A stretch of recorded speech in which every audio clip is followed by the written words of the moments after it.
So it's been a whirlwind of a year. A lot of good stuff going on in Williamston. Obviously, we've got Ingalls coming in. That's I believe the highlight of the year. Jim Simpson with Ace Hardware, they're building a new store over on Hamilton Street. So they're almost complete with it. The shell of that building's up, and I think they're going to be trying to move in by the end of the year. So that'll be a big economic boost. Be a lot different in town. So I think town's going to look a lot different in 2022. We're going to start seeing a lot of changes. We got some new residential growth coming in, obviously on Brock Lane. We've got an ARC grant in for funding for a trail that will extend from Veterans Park over to Brock Lane to that new subdivision going in over there. We've got interest in Mahaffey Road, that 90 some odd acres over there, potentially up to 90 homes in that area. The details have not yet been worked out completely with the developer. Council's in discussion with them, and then we've also got some interest over on Bigby Street on some property over there for some development. So I met with those developers last week, and a lot of stuff going on. So the demand for housing is big. Huge demand for housing in Williamston. Right now, if a home goes on the market, typically it's on the market for a day or so, not much more than that. And typically it goes over asking price. So it's definitely a seller's market right now in Williamston. You've been building a long time. Have you ever seen anything like this? No. We've experienced some I would say moderate growth this year, but the next 2 years we're expecting unprecedented growth. Well, we know that there's some unprecedented growth because we already have contractual agreements, so we know that's going to happen. But even the things that are still in negotiations and still in talks right now, if those things come to fruition, it's going to be a game changer for Williamston.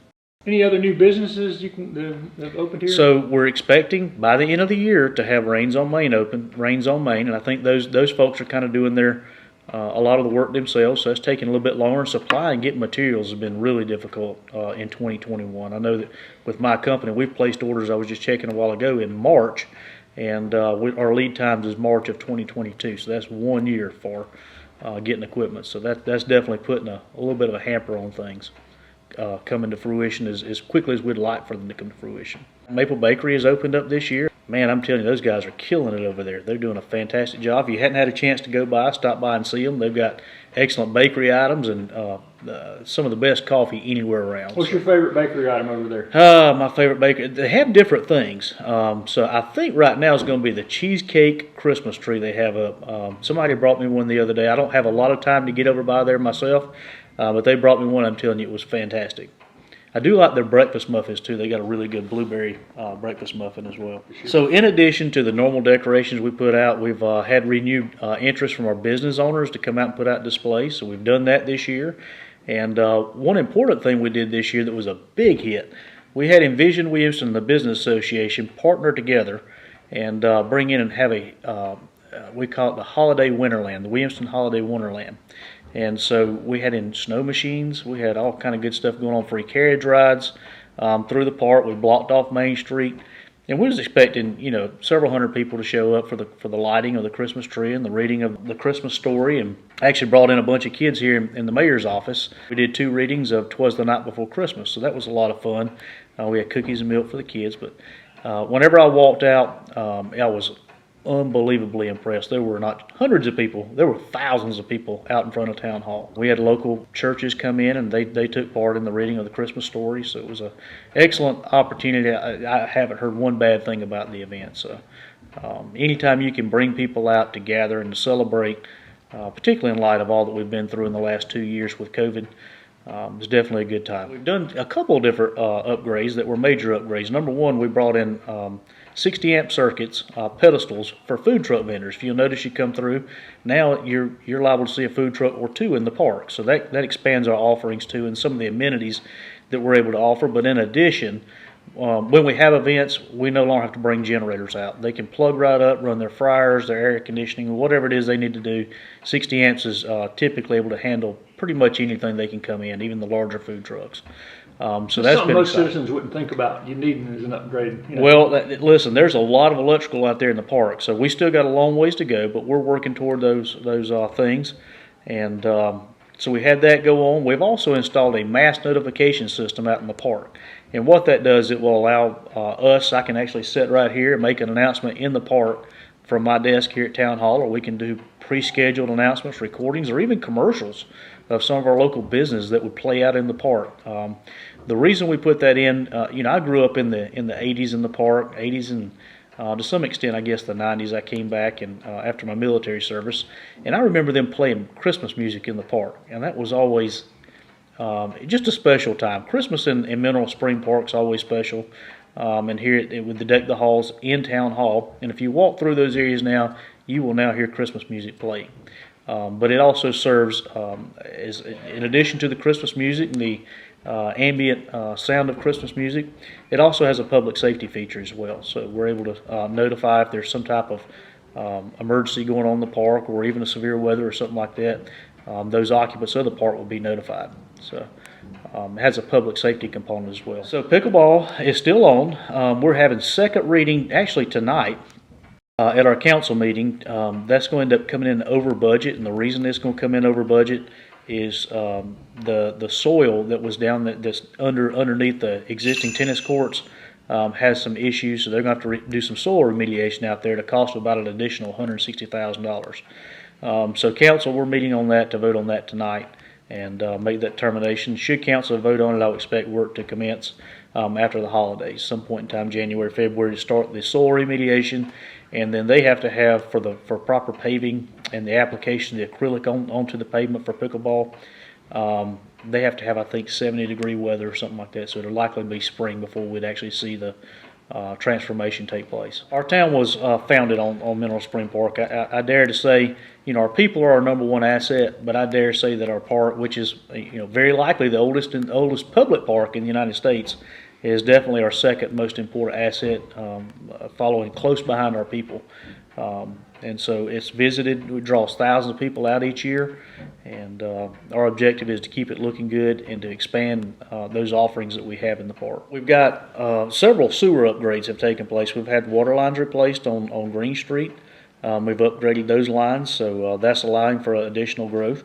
One of the biggest things that we've done, and the county partnered with us on that, is purchasing the capacity back at our wastewater treatment plant. That plant was built about 10 to 12 years ago, and we're already getting to a point where we need to expand our plant or to purchase those additional capacity that the county owned that did not use. So thanks to the ARPA funds that came in, we were able to purchase that capacity outright. That's 300,000 gallons a day for $300,000, which is a bargain. To put that in perspective, to expand our plant, it would take roughly $20 per gallon. So 300,000 times 20, that's more money than what we would have to be able to accomplish that. So we're thankful for our partners at County Council, Rusty Burns, Cindy Wilson. Those folks worked really, really hard for us. Again, it was unnecessary capacity for them, unneeded capacity, but we desperately needed it, and we was able to make that happen. That's a done deal. The city now has 1 million gallons per day in capacity, which should serve us from now to the next 20, 30 years. So that helps us maintain control of our destiny, and we're grateful for that. We've got several sewer upgrades going on that are currently coming out of engineering phase and now getting ready to be in the bid phase. One of which is replacing the sewer line from the sewer plant all the way back out to Main Street through the park. Used to, if we had torrential rains, it would not be uncommon to see sanitary sewer overflows going out in the park and nearby the creek. Again, our park's one of our biggest assets. That is not something we want to see happen. So that line should replace that. We've also got a major sewer project on our outfall line. So when the wastewater leaves our treatment plant, it is treated, it's clean. It has to go out and be disposed of into the Saluda River. That outfall line actually follows the Big Creek's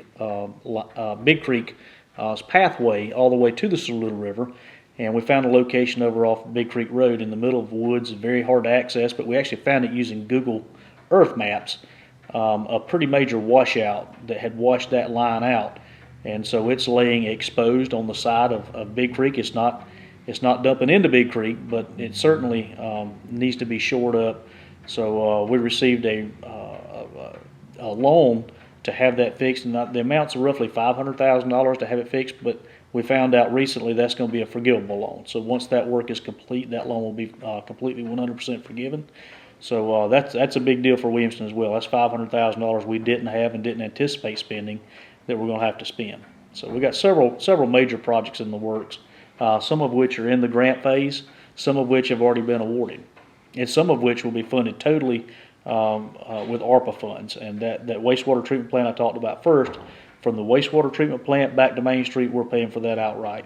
There is no grants or anything available to back that up, but it's something council feels strongly about that we need to correct, we need to fix to be able to sustain the growth of the town that we all know and want to see. We got all the final census numbers in. How will that affect Williamston going forward? I haven't seen those census numbers yet. I know that it's affected us. The biggest way is by the redistricting you see on the state level. I think the General Assembly's meeting, even as we speak, to determine what that looks like for Williamston. I don't think it's going to affect us a whole lot. It is obviously good data to be able to be used for data for grant processes and that type of thing. But I don't know that data is going to affect us a whole lot. We've got some roofing upgrades going on at Town Hall. A lot of these things you're talking about, it's interesting. People don't get excited about, but until something terrible happens, then they realize you hadn't been doing it. People need to realize that water and sewer, those are both enterprise funds. They are totally separate and have to be by state statute separate from our town general fund. So in doing those upgrades to our water and sewer, we received close to $2 million in ARPA funds. And my objective is to leverage those funds as much as possible with additional grant funding, be it federal or state funding. That way I can take $200,000 of that money and turn that into $1 million. This is a once-in-a-lifetime opportunity for Williamston, and I think for most municipalities across the state, to be able to make some real noticeable changes and improvements to their public utilities. Now, those aren't sexy things. There's nothing sexy about a sewer line, and for the most part, people don't even realize it. They flush their toilet and it goes down, and they don't think a thing in the world about it. But that's something that stays on my mind daily, because I know what it takes to operate a sanitary sewer system. I know what it takes to operate a water system. And the biggest thing it takes is a whole lot of money. And like I said, this is a once-in-a-lifetime opportunity, those federal funds that came down, to make a big difference for years to come with our public utilities. We've mentioned this other times, but 2021 was another year where cooperative efforts between West Pelzer and Williamston and Pelzer has helped do some things for the community as well. And just mention to people what that's about. Sure, I can give you just a prime example. Was last week. The town of Williamston does not own a bucket truck. We've got a trailer with a lift on it, but it's very cumbersome to go set up, particularly along Main Street. You have to put out outriggers, and you have to have people stop in traffic, things of that nature. Pelzer has a bucket truck. We've got additional staff that we partnered up with Will, the mayor of Pelzer, and I had a couple guys of the town of Williamston crew that were following behind the bucket truck with the decorations on a trailer, and they were able to pass that up to the guy in the bucket truck, hang it up. So what normally took us 2 or 3 days to hang up decorations, we were able to knock out Williamston and Pelzer's decorations that hang along their main streets in 1 day. So those are little things that we're working together with. There may be other things in the future we can work together on. But the three amigos, we're constantly in contact with one another, and where there's a need, if they need something from us, we're there for them. We've helped them out quite a bit with water and sewer and stuff like that. We've got equipment they may not have, and vice versa. So that cooperative partnership has been extremely important for not only each town, but for our residents as well. I know one other thing comes to mind that happened this year in Williamston is your new fire chief. Yes. It's the first time you've had a full-time, right? First time we've had a full-time paid fire chief. And matter of fact, he just left my office just a few minutes ago. He has worked, it's been phenomenal for Williamston. I can't tell you a single call that has came out, because I listen to those calls. As soon as that fire siren goes off, we hear car 1 en route. So the response time is second to none. I would put us right up there with some of the other full-time paid firemen. Our ISO, I believe we're a class 3, which is unheard of for a predominantly volunteer agency. So we've got a capital improvement plan we're working on through our budget cycle, and that's been a tremendous asset for Williamston, absolutely. We're looking ahead now. 2022 is almost here. What priorities or things that are on the agenda for you and council going into the first few months of 2022? So we'll start meeting probably March and we'll lay out what our objectives and priorities are. What do we want to see happen in the ensuing year, and then we'll prioritize those things and try to put them together. One of the big initiatives that I would like to see is with our hospitality tax. I would like to take a hard look at hospitality tax and see what those revenues are generated. I know what those are, but we may need to bond out a portion of hospitality tax, a small portion of it, to accomplish some big things. Those big things may be a trail system. It could be a splash pad. It could be, whatever council's desire is. But I think that our objective should be to build things that will continue to offer amenities and attract people to our town that will in turn come to spend money in our town and generate additional hospitality tax. You want to see that hospitality tax continue to grow, and we've seen that in the last 12 months, and I think we'll see that in 2022 as well. We got some restroom improvements in the park. One of the issues is getting partitions. They're about 6 months out, so little things like that. We're in a very difficult and very unique time in 2021. Just getting materials has been absolutely unbelievably difficult. Fortunately, we do have a roof going on Town Hall. That was $500,000 of unbudgeted expense. But whenever I took over, I got to noticing we had leaks everywhere in Town Hall when it would rain. And subsequently, we're starting to notice some wood rot and stuff like that. So these folks that won the bid on it, CE Boring Company, I believe they're out of Greenwood, they're doing a phenomenal job. We had to hire an engineer to come in and look at it, and they're making some structural replacements of boards and stuff like that. We've had leaks in the past, and hopefully that'll be again, that's not a sexy thing, but hopefully it's something that will last us for many, many years to come. So, kind of wrapping up, 2021's been a really good year to get back on track with the pandemic kind of easing up a little bit. And yeah, we're hoping to see a lot more events too. That's one thing that will be an objective of mine is sometime in January, I would like to see a listing of those events that at least are larger events that will be taking place all year, and go ahead and put that out and start promoting them now. I think the more people are aware of it, they can get it penciled in their calendar, the more people will show up and attend those events. So 2021 was tremendously successful for events, and I think 2022 will be even more so. We're already working and doing some debriefing on the Winter Wonderland, which again, that was tremendously successful. And we're trying to figure out how we can make that even more so in 2022. But all that starts planning early, at least 12 months before the events take place.